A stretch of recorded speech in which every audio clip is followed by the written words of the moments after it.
अस्सलामु अलैकुम वरहमतुल्लाहि वबरकातुहू। अभी चंद रोज़ कबल मौलाना तारिक जमील साहब के बेटे आसिम जमील का इंतकाल हुआ था। उसके बाद हज़रत मौलाना तारिक जमील साहब के बेटे की कब्र पर फूल डाले गए और फिर मौलाना तारिक जमील साहब ने अपने बेटे की कब्र पर हाथ उठाकर दुआएं की। तो इनकी शरई हैसियत क्या है? क्या कब्र पर फूल डालना जायज़ है या कब्र पर खड़े होकर हाथ उठाकर दुआएं कर सकते हैं या नहीं? देखिए, जो हजरात ये कहते हैं कि कब्र पर फूल डाल सकते हैं, वो दलील देते हैं कि एक मर्तबा नबी अकरम सल्लल्लाहु अलैहि वसल्लम दो कब्रों के पास से गुजरे तो आपको वही आई कि इन दोनों कब्र वालों को अजाब हो रहा है। तो आपने एक दरख्त की शाख तोड़ी और उस शाख के बीच में से चीर कर दो हिस्से किए। एक शाख के जब दो हिस्से हो गए तो एक हिस्सा एक कब्र पर गाड़ दिया और दूसरा हिस्सा दूसरी कब्र पर गाड़ दिया और फिर फरमाया कि उम्मीद है कि जब तक ये शाखें हरी रहेंगी तब तक इन मुर्दों के कब्र के अजाब में तखफीफ रहेगी।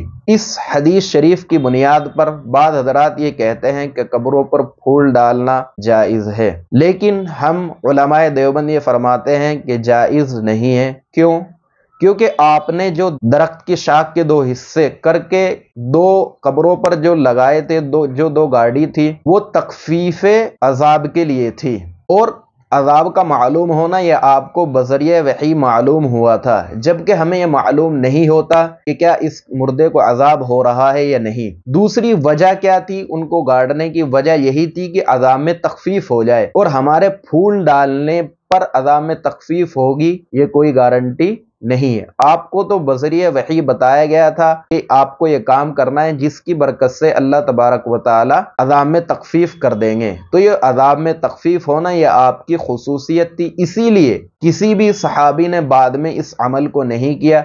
ये सिर्फ और सिर्फ आपकी खुसूसियत थी। दूसरी वजह यह है कि हमारा एतकाद नहीं होता कि इस मुर्दे को अजाब हो रहा है या नहीं। हम तो अकीदत में फूल डालते हैं, मोहब्बत में फूल डालते, जबकि नबी अकरम सल्लल्लाहु अलैहि वसल्लम ने जो दरख्त की शाख गाड़ी थी वो अकीदत और मोहब्बत में नहीं बल्कि अजाब में तखफीफ के लिए। लिहाजा कब्रों पर फूल डालना जायज़ नहीं है। दूसरी बात, फिर कब्रों पर फूल डालने का कोई फ़ायदा भी नहीं है, माल का नुकसान है।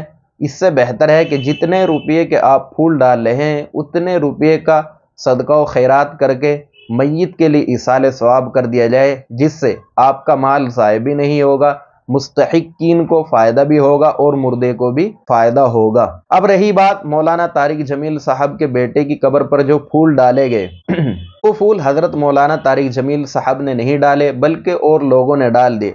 और एक बाप जब उसके जवान बेटे का इंतकाल होता है तो वो इस कैफियत में नहीं होता कि किसी को बुराई से रोकना चाहिए, लेकिन इतना गम होता है कि वो इस कैफियत में नहीं होता कि किसी को फूल डालने से रोके, कि ऐसे काम करने से रोके। जहन उस तरफ जाता भी नहीं है, लिहाजा ज्यादा लानतान न किया जाए। दूसरी बात कि कब्र के पास हाथ उठाकर दुआएं मांग सकते हैं या नहीं। देखिए, नबी अकरम सल्लल्लाहु अलैहि वसल्लम से एक दो मौके पर कब्र पर हाथ उठाकर दुआएं मांगना साबित है, लेकिन उस वक्त भी आपका रुख किबले की तरफ था। इसीलिए दारुल देवबंद या बिन्नौरी टाउन का फतवा भी यही है कि कब्रों के पास हाथ उठाकर दुआएं मांग तो सकते हैं, लेकिन रुख उस वक्त भी किबले की तरफ होना चाहिए, ताकि ये शुबा ना हो कि कहीं हम साहिबे कब्र से तो दुआएं नहीं मांग रहे। इसलिए साहिबे कब्र से दुआ मांगने के शुबे को खत्म करने के लिए हमको अगर कब्र के पास हाथ उठाकर दुआ मांगनी है तो किबले की तरफ रुक करके हम दुआएं मांगेंगे।